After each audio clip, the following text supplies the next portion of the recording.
सत्य की खोज से जुड़े हुए सभी साधकों का हार्दिक अभिनंदन।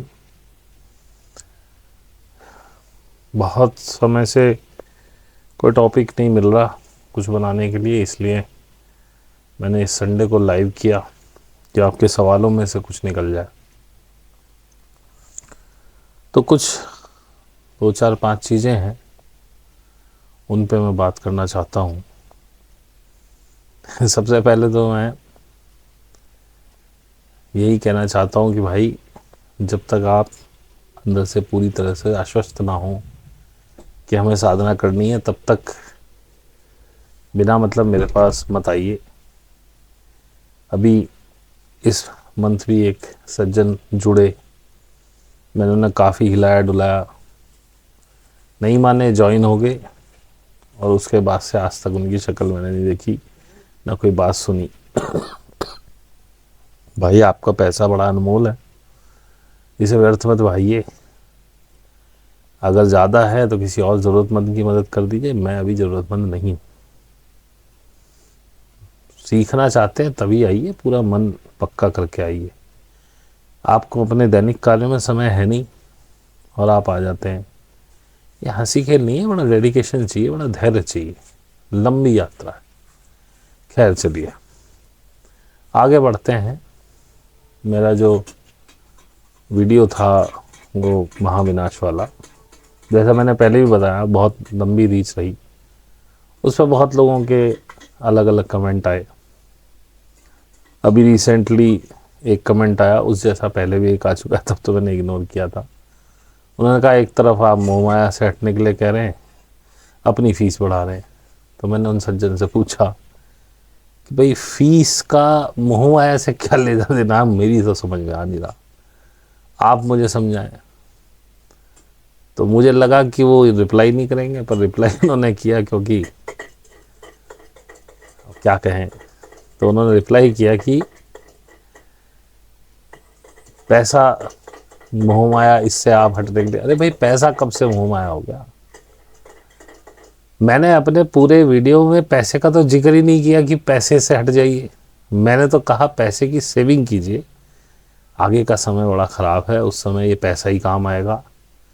मैंने कहा, जो रिश्तों की मोह में आप पड़े हुए हैं, मेरा बच्चा, मेरी माँ, मेरा बाप, मेरी पत्नी, बच्चे, इन्हें छोड़िए, इनसे डिटैच होइए। खैर, कोई बात नहीं, समय सब अपने आप करेगा। अब यदि आप के भाग्य में, या भाग्य तो नहीं कह सकते, यदि इन्हीं सब, क्योंकि आप अपना भाग्य स्वयं लिखते हैं, मैं इसे जानता भी हूँ। मानता तो मैं कभी था नहीं, लेकिन हाँ, पहले मानता था। ऐसा कहते थे, जब मेरा भी समय खराब था तो ऐसी दिलासा में देता था भाग्य खराब है। लेकिन भाग्य अपना आप स्वयं लिखते हैं, ये अब मैं जानता हूँ। तो जो भी होगा उसके जिम्मेदार आप ही होंगे। सूनर और लेटर आपको समझ में आएगा मैं क्या कह रहा था, और ना भी आए तो मुझे इससे कोई फ़र्क नहीं पड़ता। मैंने अपना काम पूरा कर दिया, मुझे जो संदेश देना था मैंने दे दिया। आगे आप जाने। एक, लोगों को मेरे मोटापे से बड़ी परेशानी है भाई। और उससे पहले एक बात और कह दूँ, ये जितने भी फीस, पैसे आदि पे कमेंट करते हैं, इन्होंने कभी मुझे एक पैसा नहीं दिया। ये कभी मेरे पास सीखने नहीं आए। जो सीख रहे हैं उनको कोई प्रॉब्लम नहीं है, वो बराबर पैसा दे रहे हैं, क्योंकि बिना पैसे के तो अब मैं सिखाने वाला भी नहीं। और जिन्होंने कभी 1 रुपया नहीं दिया, मुझे चाहिए भी नहीं, उन्हीं का कमेंट ज़्यादा पैसों पे आता है। पैसों से ऊपर सोच ही नहीं पाते बेचारे, इसी के चक्कर में फंसे हुए हैं।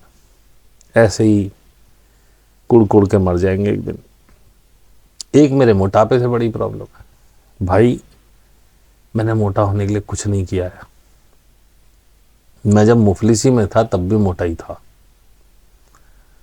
भोजन मैंने छोड़ा नहीं कभी, और इतना ऊपर वाले ने ज़रूर दिया कि मेरी शारीरिक ज़रूरतें पूरी होती रहें। ना मैं पतला होने के लिए कभी कुछ किया। हाँ, शादी से पहले किया था 5 6 महीने मेहनत, तो थोड़ा हो भी गया था। इसके बाद मैंने नहीं की। सॉरी, थोड़ा रात में बना रहा हूँ, 11 बज रहे हैं, क्योंकि इस बार सैटरडे में नहीं बना पाया, संडे भी नहीं बना पाया। संडे फिर मैंने लाइव कर दिया क्योंकि कोई टॉपिक नहीं था। तो मैंने कहा चलो कुछ चीज़ें मिला जुला के बता दें। वीडियो में ये सुविधा होती है कि धारा प्रवाह आप बोल सकते हैं, टॉपिक चेंज नहीं करना पड़ता। 2-3 टॉपिक इकट्ठे हो गए। एक तो यही है कि भाई मैं आपके दिए हुए पैसों से कुछ नहीं खाता, ना अपना भरण पोषण करता हूँ। जैसा मेरा शरीर है आई एम हैप्पी विद दैट, और ना मुझे बॉडी शेमिंग महसूस होती है। आप कष्ट मत लीजिए, मेरा शरीर कैसा है। एक ने कहा आप इतने मोटे हैं, आप तो पहले ही मर जाएंगे। मैं तो तैयार बैठा हूँ भाई, मैं आपकी तरह मृत्यु को देख कर डरने वाला नहीं। मैं तो अभी आ जाए, ये वीडियो बनाते बनाते आ जाए, मुझे कोई फ़र्क नहीं पड़ता, क्योंकि मैं मर चुका हूँ। अब तो सिर्फ शरीर छोड़ना। पूरा मरा हूँ 100% ये तो नहीं कह सकता, लेकिन 70-80% तो मर ही चुका हूँ। एक तो ये बात हुई। दूसरा, मैंने ये बात पहले भी कही है, मैं फिर कह रहा हूँ, जब कोई चीज़ मीडिया में घूमती है, जब किसी चीज़ को खास करके ये मेन स्ट्रीम मीडिया कहने लगे, तो उसको हमेशा शक की निगाह से देखना चाहिए। एक बहुत छोटा सा उदाहरण देता हूँ। अभी जस्ट थोड़ी देर पहले ही एक रील में देख रहा था कि काफ़ी प्राचीन ज़माने में ये यूरोपियन कंट्री वगैरह में इसमें लोगों को पॉटी नहीं होती थी। आम बात थी 2-3 दिन में एक बार पॉटी जाना। दुनिया भर कॉन्स्टिपेशन से परेशान थे। तो वो आदमी ने बताया, अब मुझे नहीं पता हो कितना सही कितना गलत है। उसने कहा, फिर किसी ने कहा भाई वर्ड में जाओ सर्च करो, तो कहीं 2 दिन में हो रही है, कहीं 3 दिन में हो रही है, कहीं 1 दिन में हो रही है। तो उन्होंने बताया कि भारत में, उसने कहा कि भारत में ऐसे पागल लोग जो दिन में 2 बार करते हैं। उन्होंने कहा ये कैसे होता है? तो हमारा अनाज, जो हम फाइबर और भी बहुत सारी चीज़ें उसके साथ कुछ सब्जियां वगैरह ऐसी थी जिससे हमारा पाचन तंत्र बहुत बढ़िया रहता था। हम 2 बार 24 घंटे में फ्रेश हो जाते थे, इसीलिए हम वैसे बहुत बढ़िया थे। तो उन्होंने देखा, उनका फाइबर, तो उन्होंने कहा भाई गेहूं से छिलका निकालो। अब गेहूं से छिलका निकाल के ले गए वो यूरोप, ऐसा उन्होंने बताया। पर इसके अंदर जो भाव है वो मुझे अच्छा लगा, इसलिए बता रहा हूँ। मुझे नहीं पता ये बात सही है गलत है। तो उन्होंने कहा फिर उसका जो बीच का गूदा बचा वो क्या करें उसका? तो उन्होंने इंडस्ट्री खड़ी करी बेकरी की, और जब ऐड आता था तो दिखाता था 2 चोटी वाली गंदी सी गांव की औरत, वो खाती है मक्का, ज्वारी, बाजरा, जौ, गेहूं, और एक जो बड़ी गोरी चिट्टी लड़की है, सब अच्छे कपड़े पहने हुए, वो खाती है ब्रेड, पाव। मैं फिर कह रहा हूँ, मुझे नहीं पता है कितनी सच है कितनी गलत, लेकिन इसको मैंने दूसरी चीज़ से जोड़ा, अभी बताऊंगा। तो लोगों ने बेकरी की तरफ मुड़ना शुरू किया। अब ये कब हुआ मुझे नहीं पता, हुआ था नहीं हुआ तो नहीं पता, लेकिन हाँ ये मैंने देखा है अपने बचपन में, जब टीवी पे ऐड आना शुरू हुआ था आयोडीन नमक का। सबसे पहले आयोडीन की कमी से घेंगा हो जाता है, और आप बिना आयोडीन युक्त नमक खाते हैं तो टाटा नमक, देश का नमक तो ये बाद में हुआ, टाटा नमक में आयोडीन है, इस तरह से एक ऐड बनता था। फिर नमक हो टाटा का, टाटा नमक। फिर वो आया, एक गिलास में सादा नमक घोल के दिखा देते, वो गंदा होता था मटमैला सा। टाटा नमक बिल्कुल साफ, सबसे साफ नमक टाटा नमक। फिर ये देश का नमक हो गया। आपको इसकी इतनी घुट्टी पिलाई गई कि आप अपने घर में जो रॉक साल्ट यानी सेंधा नमक यूज़ करते थे, और जो समुद्री नमक डली वाला नमक आता था जिसे आप कूट के पीसते थे, वो आपने हटा दिया। तो ये बात मैंने राम वर्मा जी के मुंह से भी सुनी थी। फिर परसों पड़ले दिन मैं देख रहा था तो एक साइंटिस्ट था, उसने भी बताई कि केवल समुद्री नमक के हमारी रसोई से दूर होने से कैंसर बढ़ गया। केवल अगर आप समुद्री नमक का उपयोग शुरू कर दें जो कि आपने अपनी रसोई से हटा दिया है, क्योंकि वो ऑब्वियसली जब वो घुलता है तो थोड़ा मटमैला होता ही है, उसका टेस्ट भी अलग है। उसे 5 लीटर पानी में सिर्फ आप 5 चुटकी डाल दें, पता भी नहीं चलेगा। वो आपके सेल्स को इतना हाइड्रेट करता है, इतना ऑक्सीडाइज करता है कि कैंसर किसी को हो, आप उसका पानी पिलाइए, ठीक हो जाएगा, ऐसा उसने बोला। हालांकि इसमें कोई नुकसान नहीं, और इसका टेस्ट भी थोड़ा अलग होता है। तो मैंने अपने खान पान में उसको यूज़ करना शुरू कर दिया। फाइबर, अब हम वैसा उतना फाइबर नहीं खा पाते, तो मैंने चिया सीड और इसबगोल को ऐड किया। And my gut is healthy, I am happy. कुछ लोग कहने लगे हैं कि मेरा वज़न घट रहा है। भगवान जाने, वज़न तो नहीं घट रहा, लेकिन हाँ मुझे भी लग रहा है कुछ पेट थोड़ा सा अंदर हुआ है, लेकिन मैंने एक हाथ भी नहीं हिलाया। तो इसी तरह से मीडिया ने आपके घर में ये टाटा का नमक या आयोडीन नमक या केमिकलाइज नमक पहुंचा दिया, जो आपकी बहुत सारी बीमारियों का कारण है। फिर आई शुगर। हम खाने वाले राव, गुड़, बूरा, हमें मिल गई चीनी। बोले ये तो साफ है, गंदगी नहीं है इसमें। आजकल डबल रिफाइंड, ट्रिपल रिफाइंड आ रही है, उसमें से चाशनी बनाओ तो गंदगी नहीं होती, लेकिन सारा माल निकाल लिया, केवल बीमारी दे दी आपको। और बर्गर्स के पता नहीं, मैगी भी इंट्रोड्यूस की उसी मैदा के चक्कर में, क्योंकि छिलका उतारते ही फाइबर गया गेहूं का, जो थोड़ा मोड़ा है। गेहूं में ही सबसे कम फाइबर है। जो ज़्यादा फाइबर वाला गेहूं था बंसी, वो तो अब होता ही नहीं। अब हमें चाहिए एमपी का गेहूं, मोटा मोटा, जिसके अंदर मैदा ज़्यादा हो, छिलका कम हो। रोटी बड़ी गोरी चिट्टी आती है, लेकिन रोटी लाल या काली ही अच्छी थी।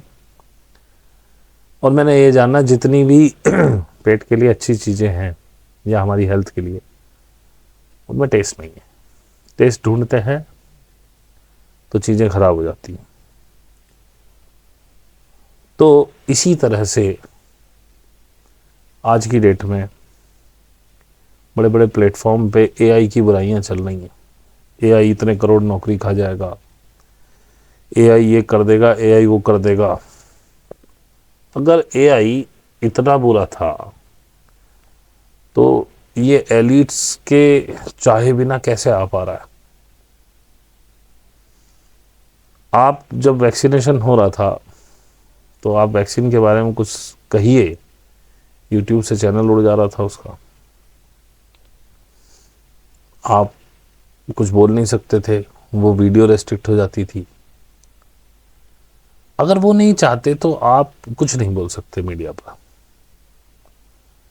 जहां भी भय फैलाया जा रहा है, जब उनकी वैक्सीनेशन हो गई पूरी, उसके बाद खूब भय फैला। अब तो कंपनी ने ही मान लिया, हाँ जी मेरी वैक्सीन में प्रॉब्लम थी। एआई का आपको डर फैलाया जा रहा है। देखिए, मैं हमेशा कोशिश करता हूं कि डर ना फैलाया जाए। जो होना होगा वो तो होगा ही, और हम बिना मतलब अपना दिमाग क्यों चलाए। लेकिन एक बात समझ लीजिएगा, एआई इज द फ्यूचर, और इसका आना ज़रूरी भी है और ये फाइनल भी है। आप नहीं रोक पाएंगे इसको। लेकिन मार्क माई वर्ड, आगे आने वाले सालों में, अभी तो एआई कुछ भी नहीं देखा आपने, अगले 5 सालों में आप वो चीज़ देखेंगे जिसकी आपने कल्पना नहीं करी होगी। ये जो डीप सीक वगैरह हैं, ये तो आपको बच्चे लगेंगे, हंसेंगे आप कि हम ऐसी भी चीज़ हमने ईजाद करी थी। बच्चे जो होंगे, जब वो बड़े होंगे, जो आज बच्चे हैं, वो कहेंगे यार बताओ हमारे माँ बापों ने क्या देखा था, कुछ है भी। आज बेशक वो आपको रोमांचित कर रहा है। टेक्नोलॉजी अगले 5-7 साल में इतनी ज़बरदस्त, इतनी रैपिडली चेंज होगी कि आप समझ नहीं पाएंगे क्या हो रहा है। बहुत कुछ चलेगा। एआई फ्यूचर है। और जब आप कहते हैं कि 9 करोड़ नौकरियां या करोड़ों नौकरियां एआई खा जाएगा, वाइट कॉलर जॉब खा जाएगा, तो मैं कहता हूं जॉब तो जब खाएगा ना जब मनुष्य होंगे। अगर मनुष्य जिंदा है तो उसे जॉब की आवश्यकता है, और यदि काम करने वाले लोग नहीं हैं और जो बचे कुचे लोग हैं उनको सब चीज़ों की आवश्यकता है। उनको गेहूं भी चाहिए खाने को, दूध भी चाहिए पीने को, घी भी चाहिए, ट्रैवल भी करना है, और लोग हैं नहीं, लेबर क्लास, ना तो कोई अन्न उपजाने वाला है मतलब इतने थोड़े हैं कि वो पूरे संसार का पेट नहीं भर सकते। न ड्राइवर्स हैं, न हमाल हैं, न टीचर्स हैं, न जजेस हैं, न वकील हैं, न सीए हैं, न पुलिस वाले हैं। ऐसा नहीं कि सब समाप्त हो गए, लेकिन क्वांटिटी में बहुत कम है, क्योंकि इंफ्रास्ट्रक्चर उतना ही बड़ा है, लोग कम है। ये एआई आपका हेल्पिंग हैंड साबित होगा। अभी बहुत से लोगों को ये बात बड़ी हास्यास्पद लगेगी, बहुत से मुझे गालियां भी दे सकते हैं, क्या चुतियापा फैला रहे हो, लेकिन इस बात का सच जानने के लिए आपको 2 4 5 साल का सब्र करना पड़ेगा। सब दिखेगा, तब आप सोचेंगे कि बहुत अच्छा हुआ ये डेवलप हुआ, नहीं तो हम रोटी कैसे खाते, हमें खाना कैसे मिलता। एज ऑफ इक्वेरियस में मैंने पहले भी हिंट दिया था, आप लोग केवल पेट की भूख शांत करने के लिए भागा दौड़ नहीं करेंगे, केवल गाड़ी बंगला बनाने के लिए भागा दौड़ नहीं होगी। आप अपने अंतःकरण से जुड़ने के लिए काम करेंगे। ये बेकार के काम हैं जो रिपीटेड वर्क है, जिसमें कोई दिमाग नहीं लगता, जिसमें किसी एक्सपर्टीज की जरूरत नहीं होती, वहां पे आपको काम करने की आवश्यकता नहीं होगी। आप केवल स्वयं पे ध्यान करेंगे और स्वयं के अंदर उतरेंगे, और जो बड़े एक्सपर्टीज लेवल के, जहां बहुत ज़्यादा फोकस और बहुत ज़्यादा शार्पनेस की ज़रूरत है, बहुत ज़्यादा कंसंट्रेशन की ज़रूरत है, वो काम आप करेंगे जिसको एआई नहीं सोच पाएगा। और उसको करने के लिए फिर मैं अगेन बता रहा हूं कि आपको ध्यान और साधना में उतरना पड़ेगा, उतरना ही पड़ेगा, आप उतरेंगे ही बाद में। और जितना भी ये धर्म का भूचाल आजकल आया हुआ है, ये हर जगह आया हुआ है, ऐसी बात नहीं कि हिंदुस्तान में आ रहा। जितना भी ये धार्मिक भूचाल है, ये जब लोग संख्या कम होने लगेगी, उनको समझ में आएगा लोगों को कि बट के रहने में कोई फायदा नहीं है, सब साथ रहेंगे तभी काम चलेगा। और साथ रहना सीखेंगे लोग, एक दूसरे की इज्जत करना सीखेंगे लोग, क्योंकि जब लोग ही नहीं बचेंगे तो जो बचे कुचे हैं वो एक दूसरे का साथ निभाना शुरू कर देंगे। मैं ये नहीं कह रहा हूं सब खत्म हो जाएंगे, लेकिन मेरी गट फीलिंग ये कहती है कि जितने ये आडंबरों में लाइफ जी रहे हैं ना, दुनिया को दिखा रहे हैं हम कितने धार्मिक हैं, उनके सामने जरा आप कृष्ण राम की बुराई कर दो, वो टूट पड़ेंगे आप पे। सुबह शाम मंदिर जा रहे हैं, त्रिपुंड लगा रहे हैं। जितने ये तथाकथित धार्मिक लोग हैं, ये समूह के समूह नष्ट होने। कैसे होंगे ये कुदरत जानती है, कैसे करेगी मुझे कुछ नहीं पता, मेरी केवल गट फीलिंग है। मैंने पहले ही कहा मैं खुद ज्योतिष नहीं हूं, मुझे कोई ग्रह नहीं दिखाई देता, मुझे कुछ नहीं पता। और ये मेरे गाइड्स ने भी कंफर्म किया है, और वो कंफर्म कर रहे हैं और मैं ये सोच पा रहा हूँ, तो मुझे तो कोई फ़र्क नहीं पड़ता, कोई जिए मरे, मैं जीऊँ मरूँ, मुझे कोई फ़र्क नहीं पड़ता। तो शायद ये इसीलिए बताया जा रहा है कि मैं आप तक ये संदेश पहुँचाऊँ। हालाँकि इसे सुनने के बाद भी आप में कुछ परिवर्तन नहीं होने वाला, लेकिन शायद किसी के अंदर का दिया जल जाए, क्योंकि जो अपने आप को बदलना चाहता है, जो जागना चाहता है, वही जागेगा। बाकी मुझे पागल समझ सकते हैं, भला बुरा कह के निकल सकते हैं, और आपके करने से कुछ होगा भी नहीं। अगर ये बात सुन के भी आप साधना में उतरे कि चलो मैं बच जाऊंगा इसलिए साधना कर लूँ, आपका कुछ नहीं हो सकता। मैं भी थोड़ा सा ऊहापोह की स्थिति में हूँ कि जानूं कि ये क्या होगा, कैसे होगा, कब होगा, लेकिन हर चीज़ अपने समय से होनी है। वेट एंड वॉच के अलावा कोई हमारे पास रास्ता नहीं है। बस इतना कहना चाहता हूँ, पैसा एनर्जी है, इसको सेव करिए, फिजूल खर्ची बंद करिए, सेविंग बढ़ाइए, और थोड़ा अनाज वगैरह अगर आप जितना कैपेसिटी के हिसाब से, और इतना कि जिसे आप संभाल पाएँ, भविष्य के लिए भर ले तो कोई बुराई नहीं है। ये मैंने पहले भी कहा था, और पहले भी जिन्होंने भरा कुछ नहीं हुआ तो उन्होंने खा लिया। अब भी आप भर लीजिए, कुछ नहीं हुआ तो खा लीजिएगा। मैंने भी भरा था, उसमें से कुछ अनाज खराब भी हो गया किसी वजह से, तो मुझे नुकसान भी हुआ, लेकिन उस समय जैसी परिस्थितियां थीं, मेरे को एक ढाढ़स था कि मेरे पास अनाज है, मैं भूखा नहीं मरूंगा।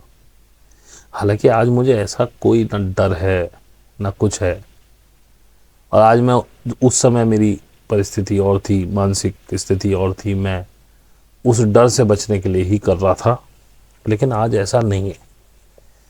लेकिन जब मेरे पास कैपेसिटी है और मैं भरता ही हूँ अनाज, हर साल भरता हूँ, मैं खाने का तेल भरता हूँ, मैं खांड भरता हूँ, मैं गेहूँ भरता हूँ, कुछ मसाले भरता हूँ, क्योंकि उससे क्या है कि पूरे साल फिर रसोई का खर्चा बड़ा कम कम में चलना लगता, बड़ा अच्छा लगता।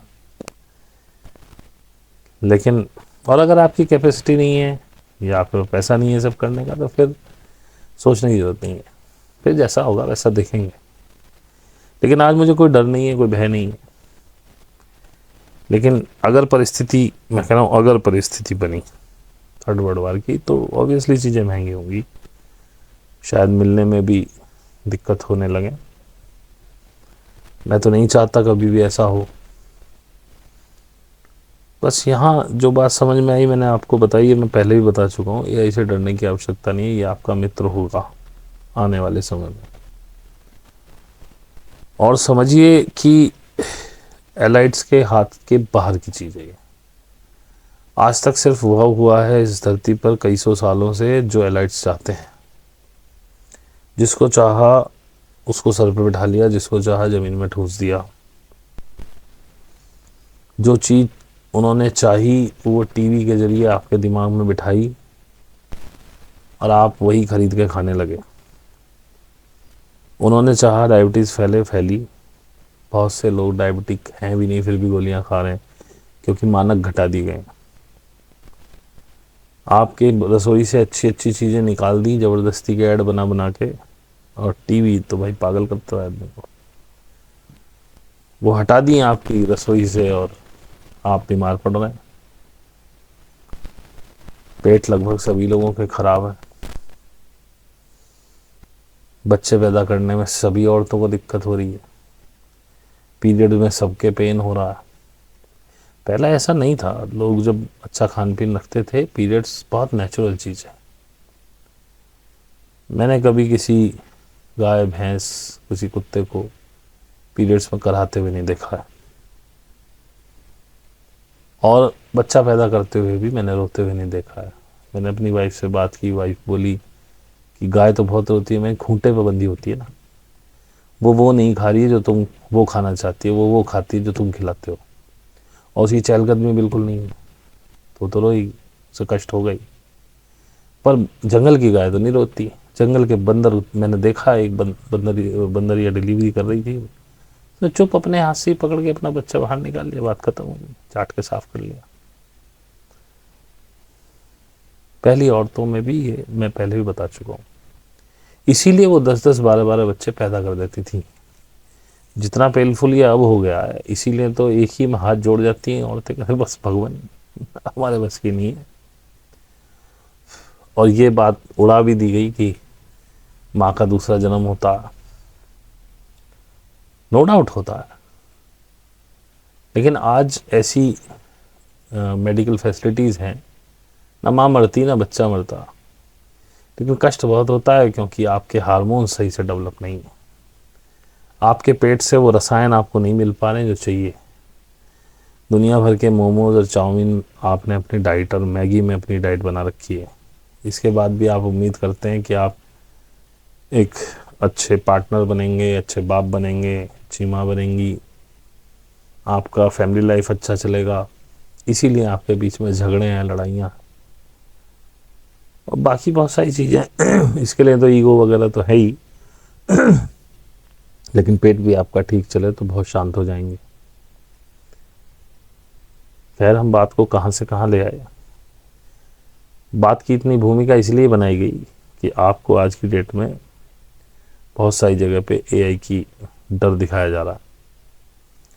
समझ लीजिए कि अगर वो, आज तो मेन स्ट्रीम चैनल्स भी बोल रहे हैं, न्यूज़ में आ रहा है, अगर वो सब ये कह रहे हैं, अगर इसको लिखने के बाद आपका चैनल रेस्ट्रिक्ट नहीं हो रहा है,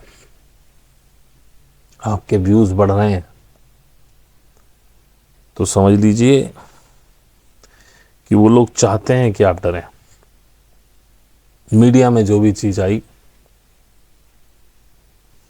99.9% उसका उल्टा सत्य होता है। फिर एआई जो आ रहा है वो इतना हेल्पफुल है, आप चाह के भी उसे नहीं परे हटा सकते। मैंने पहले भी बताया कि मेरे अपने ऑफिस के काम में मुझे बड़ा मदद करता है। किसी चीज़ के लिए जिसे मुझे ढूंढना पड़ेगा काफ़ी सारी वेबसाइट्स के थ्रू, अलग अलग चीज़ें, काफ़ी चीज़ें पढ़ने के बाद वो मुझे उतना एग्जैक्ट और बिल्कुल क्रिस्प आंसर मिल जाता है, और मेरा पता नहीं कितना समय बचता है। आंखें नहीं फूटती पढ़ने में दुनिया भर की चीज़ें, समय नहीं खराब होता, उसमें मैं बचे हुए समय में और क्रिएटिव काम कर लेता हूँ। तो मैं कैसे कह दूँ कि ये खराब है। हाँ, जैसा पहले भी मैं बता चुका हूँ शायद, परमाणु ऊर्जा का जन्म सिर्फ एक ऊर्जा के रूप में हुआ था, आपने उसे अनरिस्ट्रिक्टेड चला के बम बना दिया उसका, तो उसमें परमाणु ऊर्जा की तो कोई गलती नहीं ना, आपने यूज कहाँ किया। रिएक्टर्स भी तो चल रहे हैं ना, जो आपको ऊर्जा प्रदान कर रहे हैं, बिजली प्रदान कर रहे हैं। तो ऐसी एआई है, आप उससे बम बनाने का फार्मूला पूछ लीजिए, वो बता देगा, बना लीजिए बम। उससे आप चाट मसाला बनाने का पूछ लो, चाट मसाला बनाने का बता देगा। वो हाउ टू सेव एनर्जी का भी बता देगा, and how to make a rifle भी बता देगा। तो उसके पास नॉलेज है, आप क्या पूछ रहे हैं और किस चीज में उस नॉलेज का यूज कर रहे हैं। एनर्जी पैदा करने के सोर्स बता रहेगा, अब उस एनर्जी का आप क्या कर रहे हैं, ये तो आपके ऊपर है। अब आपको लगता है कि जी एआई फिर अपने दिमाग से कार्य करने लगेगा, ये ठीक है, वो कुछ डिसीजन लेने लगेगा, इसमें कोई दो राय नहीं, लेकिन ध्यान रखिएगा एज ऑफ एक्वेरियस में जब आप अपने पे काम करेंगे और अपने ब्रेन की पावर को डेवलप करेंगे, एआई आपको छू भी नहीं पाएगा। एआई आपका मित्र बन के ही खड़ा होगा। नो डाउट आगे आने वाला समय बहुत खराब है, मृत्यु के लिहाज से बहुत मृत्यु होने वाली है। अब ये कैसे होंगी मुझे नहीं पता है, और क्योंकि मुझे मृत्यु से डर नहीं लगता है, मुझे अपने अपनों की मृत्यु का, अपने मेरे कोई रह नहीं गए हैं लेकिन जिन्हें आप अपने समझते हैं मेरे, जैसे मेरी पत्नी है, बच्चे, मुझे उनकी भी मृत्यु का भय नहीं, क्योंकि जो होना होगा वो हो जाएगा, और मैं इनसे कोई लिप्त नहीं हूँ। ठीक है, थोड़ा बहुत दुख जरूर होगा, होना भी चाहिए। तो आज और कुछ ज़्यादा बात करने के लिए है नहीं, बस इतना ही कहना चाहूँगा भाई साहब, मेरे को आपसे पैसे लेने नहीं हैं, और जब तक आपने दिए नहीं है जब तक तो कोई कमेंट ही मत करो। और जिसने दिए हैं, जो मेरे साथ जुड़ा है, उसको पता है कि मैं मेहनत करता हूँ। और भाई फीस फीस है, दुनिया बढ़ाती है अपनी फीस, मैंने तो 2 साल से नहीं बढ़ाई। अब मेरा मन है बढ़नी चाहिए, मैं बढ़ा रहा हूँ, फिर मैं किसी को ज़बरदस्ती तो नहीं रोक रहा। मेरे ग्रुप के भी जो लोग जाना चाहें चले जाएं, और फीस बढ़ा भी इसलिए रहा हूँ कि थोड़े अरे गहरे नत्थु गहरे ना आए, जिसको वास्तव में अर्ज है। अब आप फिर वही कहेंगे कि भाई फिर जिसके बस की नहीं है पैसा देना, तो उसके लिए यूट्यूब है ना, उसको ट्यूशन की ज़रूरत नहीं है। बड़े बड़े गरीब बच्चों ने जो IAS PCS की परीक्षाएं उत्तीर्ण करनी, उन्होंने कोई कोचिंग नहीं ली। सेल्फ स्टडी भी तो एक चीज़ है ना, मेरे को भी तो सेल्फ स्टडी से ही मिला सब, आप भी करिए। फिर उचित सवालों के मैं कोशिश करता हूँ जवाब देने की, लेकिन आपके पास फुर्सत ही नहीं है। आप फ्री में सीखने का दावा करते हैं कि जी हम आपके उससे करते हैं, हम तो आपको फॉलो कर रहे हैं, जब मैं लाइव करता हूँ तो आप होते ही नहीं हैं। चलो कल का तो ये, हाँ कल संडे का तो रैंडम लाइव हो गया, लेकिन कई बार 1-1 हफ्ते पहले नोटिस देके करता हूँ, तब भी आप नहीं होते।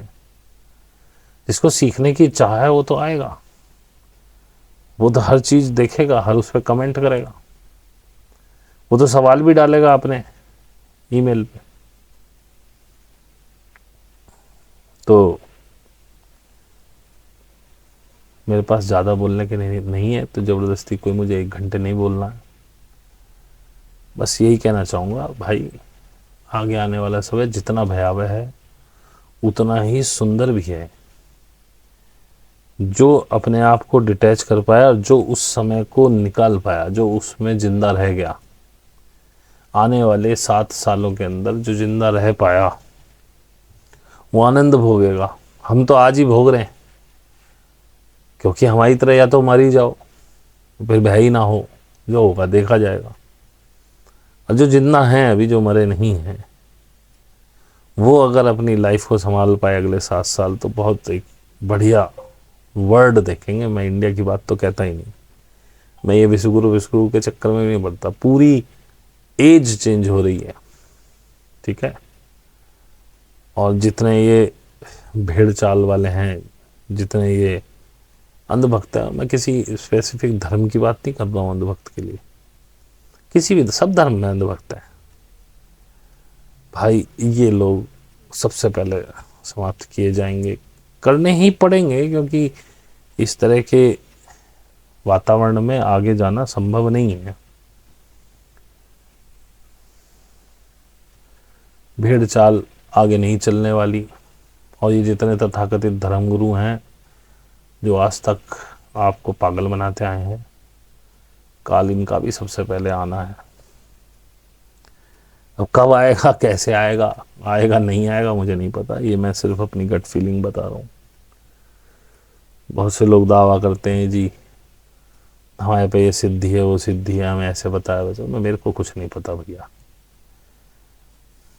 कुछ मुझे मेरे गाइड्स ने बताया, कुछ मुझे गट फीलिंग है। अब मैंने बता दिए, आप इसे सत्य मत मानना, देखते हैं क्या होता है। क्योंकि मैं ये भी नहीं चाहता कि ये झूठ हो, लेकिन अगर ये सत्य हुई तो मैं और चैनलों की तरह इस वीडियो को निकाल के दावा नहीं करूंगा कि देखो मैंने फला दिन बता दिया था, क्योंकि मैं कोई भविष्यवक्ता हूँ ही नहीं। लेकिन मैं चाहता हूँ ये जो अज्ञान का अंधकार है छटे, और इसको छटने के लिए ऐसे लोगों को सिरे से खारिज ही करना पड़ेगा, अन्यथा नहीं हो सकता।